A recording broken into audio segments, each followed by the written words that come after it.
আল্লাহ তাআলা মাঝে মাঝে এই জাতীয় ধাক্কা দিয়ে আমাদেরকে বুঝায় ক্ষমতার মালিক কে? আল্লাহু আকবার কবীরা। যখন লড়ল তখন আমি শোয়া ছিলাম, মাদ্রাসা যাব, 9:30টার দিকে ফজর পরে ঘুমাইছি, তো 10টার দিকে মাদ্রাসায় যাব। এর মাঝে উঠবো, চোখে হালকা হালকা ঘুম, এর মাঝে দেখি কি অবস্থা। আমার বাসা 6 তলার উপরে। আল্লাহু আকবার কবীরা, আল্লাহু আকবার বলতে থাকলাম। দেখলাম অনেকক্ষণ পর্যন্ত এইভাবে কাঁপতেছে। বললাম খবর একটু দেখো কত মাত্রার ভূমিকম্প, কারণ মাত্রা যদি বেশি হয় মেসাকার হয়ে যাবে। হয়তো আমাদের এলাকায় হয়নি, পুরান ঢাকায় হয়ে যাবে। পুরান ঢাকায় এমন কিছু বিল্ডিং আছে যেগুলো জরাজীর্ণ, 100 বছর আগে বানাইছে, ধাক্কা খাইলে শেষ। বাংলাদেশের ঢাকা শহরে এত ঘন বসতি আছে যেখানে বিল্ডিং পড়ার জায়গাও, যে কায় থুয়ে যে পড়বো হে পড়ার জায়গাও নেই। সব কাপড়ের মতো, কাপড়ে ভাঁজ করা কাপড়ের মতো একসাথে হয়ে যাবে। পরে দেখলাম 5 কত জানি কি 5.6, যাই হোক 5-6 ধরেন। আচ্ছা শোনেন এবার, কোরআনে কি আছে? ইন্না জালজালাতাস সাআতি শাইউন আযীম। কালকে হলো 5-6 ডিগ্রি সেলসিয়াস তাপমাত্রা ভূমিকম্প। 500 ডিগ্রিতেই ভয় আমাদের ঢুকলো, আর কিয়ামতের ধাক্কা হবে 100 মাত্রায়। ইয়াউমা তারাউনাহা তাযহালু কুল্লু মুরদিআতিন আম্মা রাদাত ওয়া তাদউ কুল্লু যাতি হামলিন হামলাহা ওয়া তারান নাসা সুকারা ওয়া মা হুম বিসুকারা ইন্না আযাবাল্লাহি শাদীদ। সবাই আওয়াজ দিয়ে বলেন সুবহানাল্লাহ। ও নবী, ও উম্মতেরা, বান্দারা শোনাও, ওই ধাক্কা আমি আল্লাহ যখন মারব, তামাম দুনিয়াতে যত মায়ের পেটে বাচ্চা ছিল সবগুলো বাচ্চা মায়ের পেট থেকে মাটিতে পড়ে যাবে। গরু বলেন, ছাগল বলেন, হাতি বলেন, মানুষ বলেন, যত গর্ভবতী ছিল, তাদাউ কুল্লু যাতি হামলিন হামলাহা। এমন ধাক্কা কারো পেটে আর বাচ্চা থাকবে না, মাটিতে পড়ে যাবে তাদের লজ্জাস্থান দিয়া। তাযহালু কুল্লু মুরদিআতিন আম্মা রাদাত। যত মা বুকের বাচ্চারে দুধ খাওয়াইতো, ওই ধাক্কার সাথে সাথে সব মা তার দুধের শিশুর নামটা পর্যন্ত ভুলে যাবে। কাইফা তাত্তাকুনা ইন কাফারতুম ইয়াওমান ইয়াজআলুল বিলদানা শিবা। অন্য আয়াতে আল্লাহ বলেন, ওই ধাক্কার সাথে সাথে যত ছোট বাচ্চা দুনিয়ায় ছিল সব বাচ্চার মাথার চুল পেকে তারা বুড়া হয়ে যাবে। ইযা যুলজিলাতিল আরদু জিলজালাহা ওয়া আখরাজাতিল আরদু ওয়াসকালাহা। तमाम পৃথিবী এত জোরে প্রকম্পিত হবে, এত জোরে কাঁপবে যে কাঁপুনি মানুষ কোনোদিন দেখে নাই। শাইউন আযীম। কিয়ামত নিয়ে লম্বা আলোচনা এই বইটাতে লিখছি, গত সপ্তাহে বইটা এসে, নাম দিয়ে চহিরানায় পরকাল। 550 মতো হাদিস আনছি, মৃত্যু থেকে একবারে জান্নাত জাহান্নাম পর্যন্ত। তার মাঝে কিয়ামত অংশ লিখতে গিয়ে দেখলাম পৃথিবীতে যে ভূমিকম্পগুলো হলো তার মাত্রা কি। গুগলে ঢুকলাম, সার্চ দিলাম, বিভিন্ন বই ঘাটলাম, কোথায় পাওয়া গেল। আমি আজ পর্যন্ত যতটুকু পেয়েছি লিখেছি, কোন সনে আপনার ভয়াবহ ভূমিকম্পে পৃথিবীর কি মাত্রার ক্ষতি হয়েছে। আমি 9 পয়েন্ট সামথিং পেয়েছি। এখনো 10 মাত্রার ভূমিকম্প পৃথিবীতে কোথাও হয় নাই। এতে যদি পৃথিবীর এক এক ভূমিকম্পে হাজার হাজার মানুষ মরেছে, এমন ভূমিকম্প ছিল। আমি যেটা দেখেছি, আপনারাও আমার সমবয়সী যারা আছেন দেখেছেন, ইন্দোনেশিয়ার বালি দ্বীপের ওদিকে আজ থেকে কয়েক বছর আগে একটি ভূমিকম্প হয়েছিল। সেখানে সমুদ্রের তলদেশের 4000 ফিট গভীরে ভূমিকম্প হয়েছে, 9 মাত্রার একটু বেশি। এতে করে বালি দ্বীপ সহ ইন্দোনেশিয়ার সুমাত্রা অঞ্চলের হাজার হাজার নৌযান একসাথে ডুবে গেছে, লাখ লাখ মানুষ মরে গেছে। তার ধাক্কায় বাংলাদেশের কুয়ার পানিও পারে উঠে গেছে। এফেক্টেড হয়েছে শ্রীলঙ্কার বিশাল একটা অংশ, ভারত মহাসাগরের বালি দ্বীপে আমিও গিয়েছিলাম ওই ঘটনা ঘটার কয়েক বছর পরে, 3-4 বছর পরে। সেখানে গিয়ে আমি দেখেছি যে বাড়িঘর 4-5 তলার উপরে কোনো বিল্ডিং নাই, আর সেখানে যদি 30 ফিট উঁচু হয়েছিল ঢেউ এক ধাক্কায়, 30 ফিট মানে 3 তলার ছাদ পর্যন্ত উঁচু হয়েছিল। লাখ লাখ মানুষ মরে গেছে, আর আল্লাহ বলছে আমি যখন ধাক্কা মারবো সেটা হবে 100 মাত্রা, আমার শক্তি আমার কুদরত যা পুরাটা ছেড়ে দেব, তামাম পৃথিবী প্রকম্পিত হবে, পৃথিবীর ফেট ফেটে যাবে। ওয়াখরাজাতিল আরদু আসকালাহা, এবং পৃথিবীর ভিতরে যত খনিজ পদার্থ আছে সব পৃথিবী বমি করে দেবে, উগরে দেবে। তামাম দস্তা, স্বর্ণ, রৌপ্য, গ্যাস, কেরোসিন সব খনি মানুষ নিজের চোখে দেখবে, কিন্তু ধাক্কার ভয়াবহতার কারণে স্বর্ণের খনি, রৌপ্যের খনির প্রতি কোনো মানুষের কোনো আকর্ষণ তখন আর থাকবেই না। ওয়াতারান্নাসা সুকারা, সবগুলো মানুষ মাতাল হয়ে যাবে। ওমা হুম বিসুকারা, অথচ তারা কেউ মদ খায় নাই। মদ খাওয়ার পরে মাতাল, যেমন শুধু কথা বলে, কি বলে নিজেও বোঝে না, মাথাটা বিগড়াইয়া যাবে। ওই ধাক্কায় সব মানুষের মাথা একসাথে বিগড়াইয়া যাবে। এভাবে চলতে থাকবে অনেকক্ষণ। এটাকে বলা হয় নাফকাতুল ফাজঈ, ইসরাফিলের হঠাৎ ফুৎকার, বিভৎসতা। তারপরে আবার আল্লাহ বলবে ইসরাফিল আবার একটি ফু দাও, এটা হচ্ছে নাফকাতুস সাক।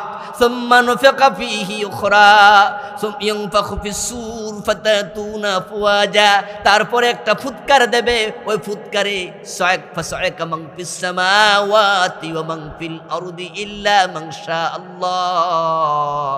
ওই ফুৎকারের সাথে সাথে এবার আল্লাহর সাথে কথা বলতে শুরু করবেন। বাবার সাথে আর কথাই বলবেন না, কারণ তিনি জানেন গলার রশি আল্লাহ ছাড়া কেউ খুলতে। ইয়া রাব্বি ইন্নাকা কাদ ওয়া'তানি আল্লা তুখজিনি ইয়াওমা ইউবআসুন ফাআইয়ুল খিজি আখযা মিন আবিল আবআদ। ইব্রাহিম আল্লাহর সাথে কথা বলছো, আমার আল্লাহ দুনিয়ায় থাকতে তুমি আমাকে ওয়াদা দিছো, কিয়ামতের দিন তুমি আমি ইব্রাহিমকে শরম দিবা না। তুমি কোরআনেও তো বলেছো, আমার কিতাবে বলেছো ইব্রাহিমের উপর কিতাব আসছে, সহিফা নাজিল হয়েছে। ওই সহিফার মাঝে আল্লাহ কি বলেছে, কোরআনেও বলেছে ইন্নী জাইলুকা লিন্নাসি ইমামা, ইব্রাহিম তোমাকে আমি মানুষের নেতা বানাবো। সুবহানাল্লাহ পড়েন। জাতির পিতা তিনি, নবী মুহাম্মাদেরও পিতা। আল্লাহ তুমি তো বলছো আমার নেতা বানাইবা, আমার শরম দিবা না। এখন ছেলের সামনে বাবার গলায় রশি, এটা আমার জন্য বুঝি লজ্জার কারণ নয়। আমার বাবারে তুমি বান্দা আমার সম্মান দিছো, এটা কেমন সম্মান? আল্লাহরে ঘুরাইয়া ফেরাইয়া বুঝাইতেছে আমার বাবারে ছেড়ে দাও, ডাইরেক্ট কয় না। ডাইরেক্ট না কওয়ার কারণ ইব্রাহিম জানে আল্লাহ মুশরিকেরে ছাড়ে। আল্লাহ আমার বাবারে ছাড়ো, আল্লাহ বলবে হে মুশরিক ছাড়মু কেমনে? এজন্য ঘুরাইয়া কয় আল্লাহ তুমি তো বলছো কিয়ামতের দিন আমারে শরম দিবা না, তো আমার তো শরম লাগতাছে অলরেডি আমার বাবারে দেখা। এর মানে আমারে শরম থেকে যদি বাঁচাতে হয় আমার বাবাকে ছাড়তেই। ইব্রাহিম আলাইহিস সালাম বুদ্ধি কইরা বুদ্ধির ফেস খেলতেছে। বলুন তো বুদ্ধি কি পাবলিকের বেশি না আল্লাহর বেশি? মানুষের মাথার বুদ্ধি বানাইছে কেডা? ইব্রাহিম আলাইহিস সালাম যে অনেক বুদ্ধি কইরা কথা কইয়া বাবারে ছুড়াইতে চায়, আল্লাহ বুঝা লাইছে। আল্লাহ বলে অনজুর তাহাতা রিজলাইক, ইব্রাহিম উপর থেকে মাথা নিচে নামাও, তোমার পায়ের দিকে তাকাও। তোমার বাবা আজর তো তোমার পায়ের সামনে দাঁড়ানো ছিল, নিচের দিকে তাকাও। ইব্রাহিম আলাইহিস সালাম নিচের দিকে তাকাবেন, তাকায়া দেখবেন হাতে পায়ে রশি বাঁধা। আজর যেখানে দাঁড়ানো ছিল এখন আজর নাই, একটা রক্ত মাখা শূকর দাঁড়ায় আছে। আল্লাহ তাআলা 1 সেকেন্ডের ভিতরে আজরকে শূকর বানাই ফেলছে। এবার বলতেছে ও ফেরেশতারা শূকরটাকে জাহান্নামে ফেলে দে। ইব্রাহিমের সামনে বাবা আজরকে শুকর বানায়া আল্লাহ জাহান্নামে ফেলে দিয়া বুঝাবেন, তাকে শুকর বানায়া তোমাকে লজ্জা থেকে বাঁচাইলাম, তুমি তো আর বলতে পারবা না আমার লজ্জা লাগে, এখন তো আজর নাই, শুকর বানায়া দিছি, কিন্তু আজরকে জাহান্নাম থেকে বাঁচাবো না, কারণ যারা শিরিক করে তাদের কপালে জান্নাত নাই। ومن يشرك بالله فقد حرم الله عليه الجنة ومأواه النار وما للظالمين من أنصار। আল্লাহ কোরআনে বলে যে শিরিক করে তার জন্য আল্লাহ জান্নাত হারাম বানায়, নাউজুবিল্লাহ পড়েন। ওয়া মাওয়াহুন নার, মুশরিকের জায়গা হলো জাহান্নাম। মুশরিকের জায়গা কোথায়? কথা বলেন ভাইয়েরা, কোথায়? মুশরিক কে? কোন লোকটা মুশরিক? উত্তর হলো যে লোকটা শিরিক করে। যেমন পীরের পায়ে যে সেজদা দিছে শিরিক করে নাই, তাই সেও কি হয়ে গেছে? মুশরিক। যে ব্যক্তি কুফরি করে সে হয় কাফের। ইন্নাল্লাযীনা কাফারু মিন আহলিল কিতাবি ওয়াল মুশরিকিনা ফী নারি জাহান্নাম খালিদিনা ফিহা। যারা শিরিক করে, যারা কুফরি করে, আল্লাহ কয় তাদেরকে জাহান্নামে ফেলে দেব, চিরকাল জাহান্নামে থাকবে। নবীর বাবাও যদি হয় সার নাই। নূহ আলাইহিস সালামের ছেলে কেনান জান্নাতি না জাহান্নামী? যারা জানেন তারা একটু বলেন না আওয়াজ করে। কেনান মোমেন না কাফের? কাফের কি জান্নাতি না জাহান্নামী? উনি নবীর ছেলে।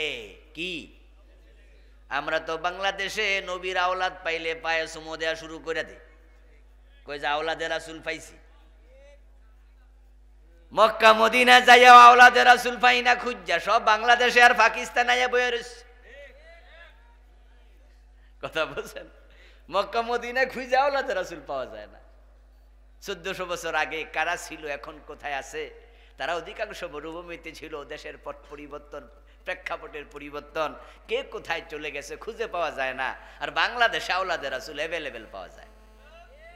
এমন আওলাদে রাসূলও আছে যারা ঢোল তবলা বাজায়, এমন আওলাদে রাসূল আছে যারা নিজেরাই শিরিক করে। রাসূলের আওলাদের নাম খেলাইয়া তারা এই দেশে শিরকের প্রচার করে। পাকিস্তান থেকে কিছু আসে বাংলাদেশে, আমরা আওলাদে রাসূল। এই দেশে বেদাতের বীজ তারা বপন করছে, শিরক প্রচার করছে। নূহ আলাইহিস সালামের ছেলে কেনান, সে আওলাদে রাসূল, সে ডাইরেক্ট নবীর ছেলে। আওলাদ মানে কি? ওয়ালাদুন মানে ছেলে, আওলাদ হলো বহু বচন। কথা কি বোঝেননি ভাই? ওয়ালাদ হলো এক বচন, ওয়ালাদ মানে কি? ছেলে। আর বহু বচন কি? আওলাদ। আচ্ছা 1400 বছর পরে কি ছেলে ফুলে আছে? এটি নাতি ফুতি ফুতি ফুতি ফুতি ফুতি ফুতি ফুতি এর পরে না নাকি? আর কেনান কি এরকম না, ডাইরেক্ট ফোলা? নূহ আলাইহিস সালামের ছেলে কেনান ডাইরেক্ট নবীর ছেলে, কিন্তু জাহান্নামী। আরে আল্লাহর কাছে কে কার ছেলে এটা দেখার বিষয় না, কার ঈমান আছে, আমল ভালো, আল্লাহ শুধু সেটাই দেখে। হযরত বেলাল কি জান্নাতি কিনা? জোরে বলেন না, বেলাল কি জান্নাতি? নবীর ছেলে ছিল? আত্মীয় স্বজন, বংশের লোক, দেশের লোক, গায়ের চামড়া মিলতো?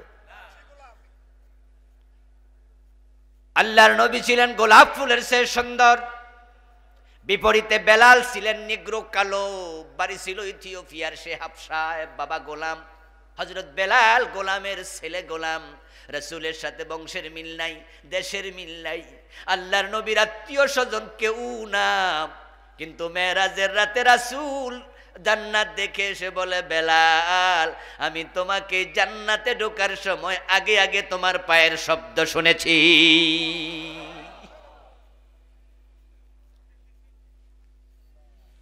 ও দোস্ত, আল্লাহ দেখবে কার ঈমান, কার আমল আছে। আল্লাহকে, নবীর ফোলাকে, নবীর চাচাই সব।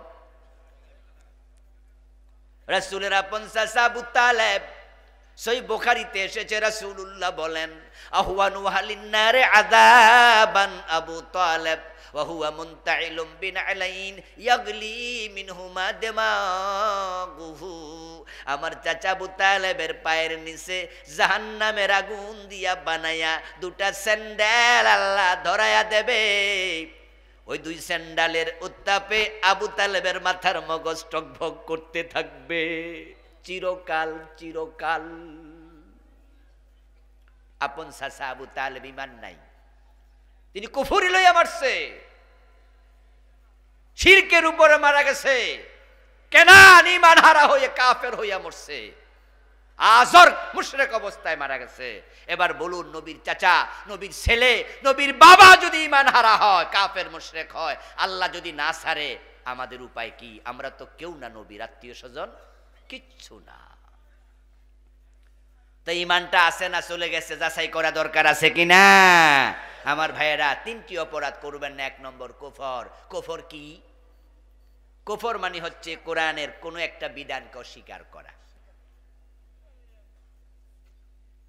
এই কোরআন পুরা যে মানে না 30 পারা, যেমন হিন্দু, বৌদ্ধ, ইহুদি, খ্রিস্টান কোরআনের এক পারাও মানে না, এক অক্ষরও মানে না, তারা পুরা কোরআন মানে না, আমরা বলি তারা কাফের।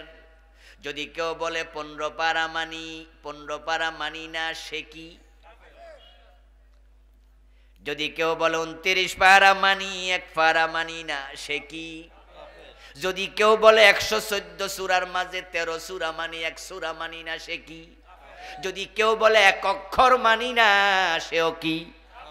তাহলে কাফের হলো সে যে কোরআনের সাথে সামান্য ভিন্ন চিন্তা লালন। আল্লাহর একটা কথার সাথে দ্বিমত করলে, যে কথা 30 পারা না মানা এক কথা, অঙ্কের মতো 10 লাইনের অঙ্ক, 9 লাইন ঠিক হইছে, 1 লাইন ভুল, নাম্বার কত? 10 লাইনের মাঝে 10 লাইনে 10 ভুল, সে কত? মোড়েও লেখে নাই, সেও কত? তো আপনি ইসলামের সব মানেন, কিন্তু একটা মানেন না, আপনিও জিরো, কুফরি, শেষ। এই যে কিছুক্ষণ আগে কাদিয়ানীদের কথা বললাম, তারা কেন কাফের? উত্তর হলো শুধু একটা বিধান মানে না, সেটা হলো মহান নবী মুহাম্মদ শেষ নবী। এই কথাটা তারা 1835 সনে কাদিয়ান নামক এলাকায় গোলাম আহমদ নামে এক ব্যক্তির জন্ম হলো। ওই লোকটা যৌবনে পদার্পণ করে হঠাৎ একদিন দাবি করে বসলো সে আল্লাহর নবী। কি নাউজুবিল্লাহ পড়বেন না ভাইয়েরা? 1835 সালে, মানে আজ থেকে 250 বছর আগে, ওই লোক দাবি করে বসলো সে আল্লাহর নবী। তখন কাদিয়ান নামক এলাকার কিছু মানুষ তাকে মেনে নিল, ঠিক, হ্যাঁ আপনি নবী।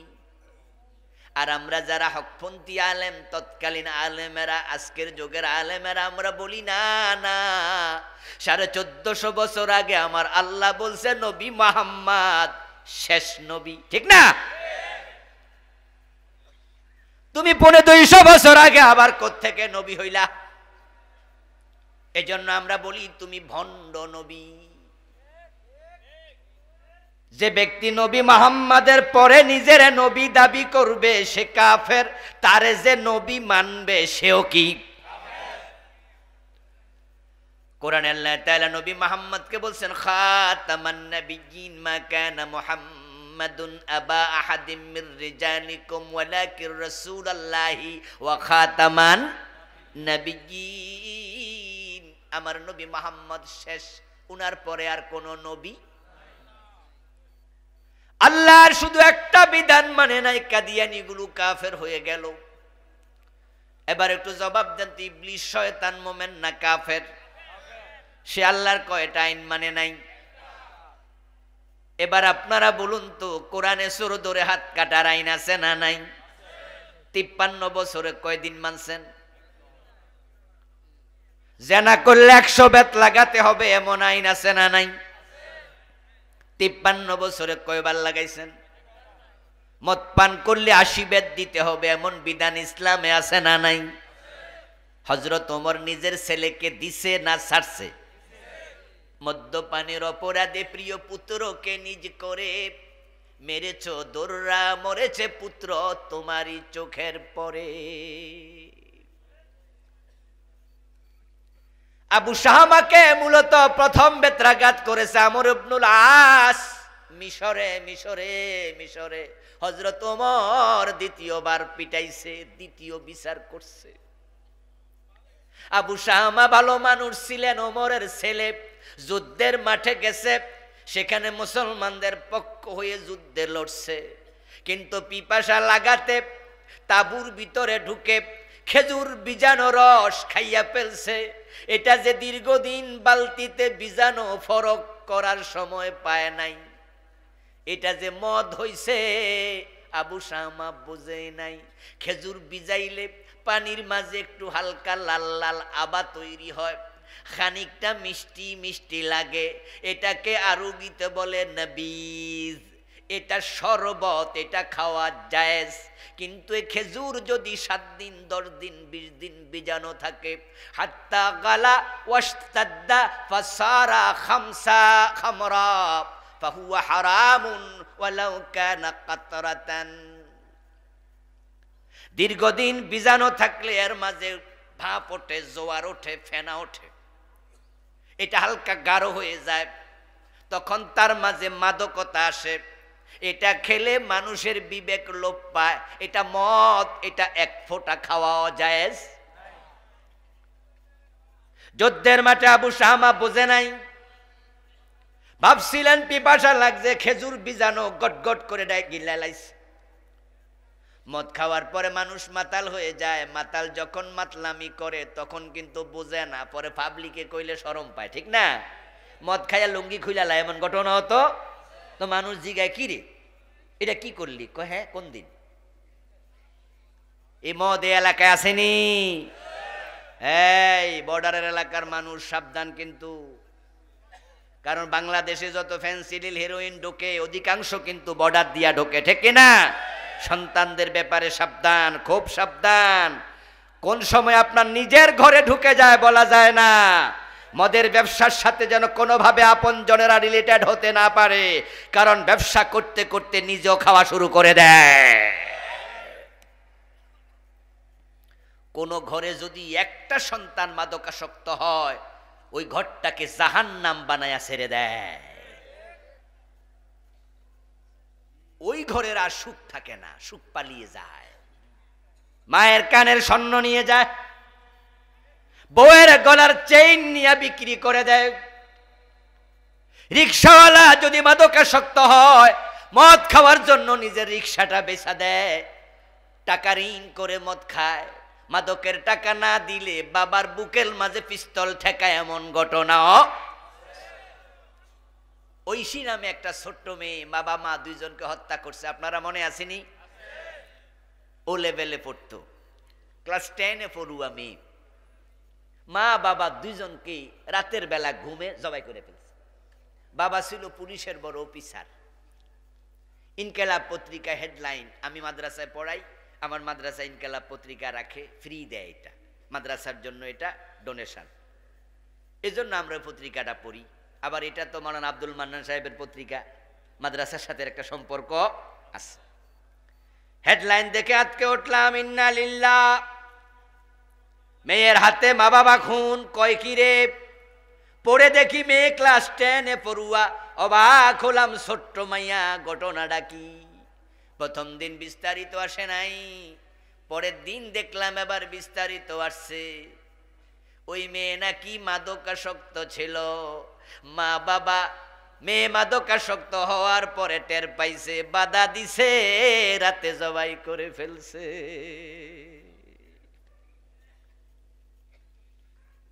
ও প্রিয় ভাই, যদি আপনার সন্তান মাদকাসক্ত হয়, ঘরের সম্পদ আর নিরাপদ না।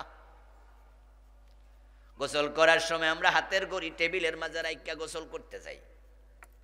রাতে ঘুমানোর সময় আমাদের বউরা, আমাদের মায়েরা গলার চেইন নেকলেসটা খুইলা, কানের স্বর্ণ যদি একটু ভারী হয় তখন ঘুমানোর সময় টান দিয়া খুইলা টেবিলে রেখে ঘুমায়। দরজা লাগানো, জানালা লাগানো, অসুবিধা নাই। বিল্ডিং ঘর, যদি টেবিলের মাঝে স্বর্ণ রেখে দেয় সকালে আবার পরবো, টেনশন নাই।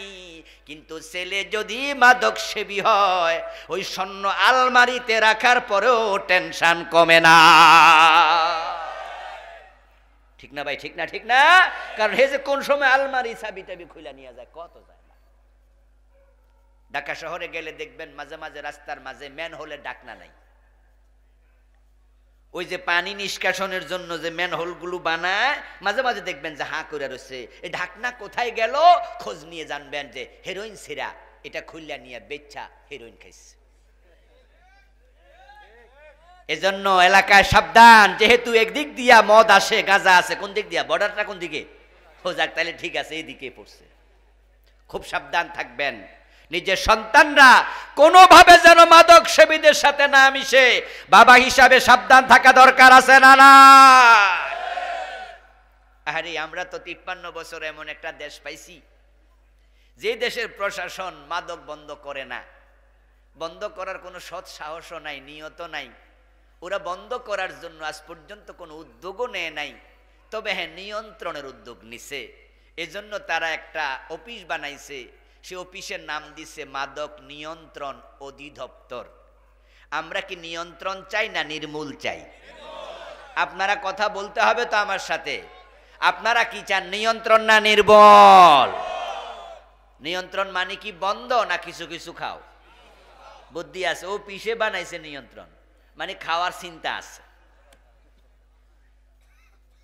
গাড়ি যখন ওভার স্পিডে চলে তখন আমরা যাত্রীরা মাঝে মাঝে ড্রাইভারে বলে, এই ড্রাইভার গাড়ি কন্ট্রোল করো, কন্ট্রোলে চালাও।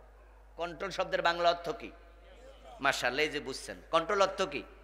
এর মানে তুমি 80-তে চালাও কেন, 90-তে চালাও কেন, মিয়া 60-এর মাঝে রাখা চালাও, নিয়ন্ত্রণে চালাও। তো ওরা অফিসের নাম দিছে মাদক নিয়ন্ত্রণ, মানে কিছু কিছু খাও। এজন্য হোটেল শেরাটনে মাদকের বার আছে না নাই? বলতে হবে কথা। সোনার গায়ে আছে না নাই? রেডিসনে আছে না নাই? ঢাকার 5 স্টার হোটেলগুলোতে ওপেন মদ বিক্রি হয় এবং মদ খাইয়া ওপেন নাচানাচি করে। নাচার জন্য আবার মহিলাও আছে, টাকা দিলে একসাথে নাচে। নাউজুবিল্লাহ পড়েন। ওখানে আমাদের পুলিশ বাহিনী অভিযান চালাইছে কয়দিন।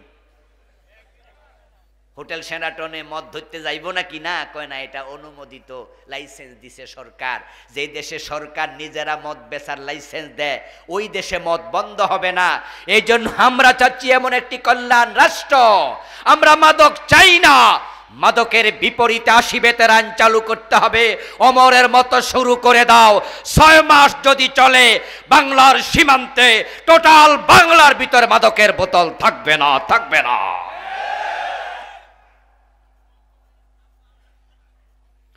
হযরত ওমর রাদিয়াল্লাহু তাআলা আনহুর ছেলে মাতলামি শুরু করলো। যুদ্ধে যারা ছিলেন তার সতীর্থ বন্ধু, তারা দেখলো ওমরের ছেলে মদ খায়া যুদ্ধের মাঠে মাতলামি করছে। কি লজ্জা, কি লজ্জা রে। হুশ আসার পরে বলল, আবু শামা তুমি মদ খাইলা কেন? আবু শামা জিহ্বায় কামড় দিয়া কই, ইন্না লিল্লাহ, কসকি, আমি তো নবিজ পান করছি।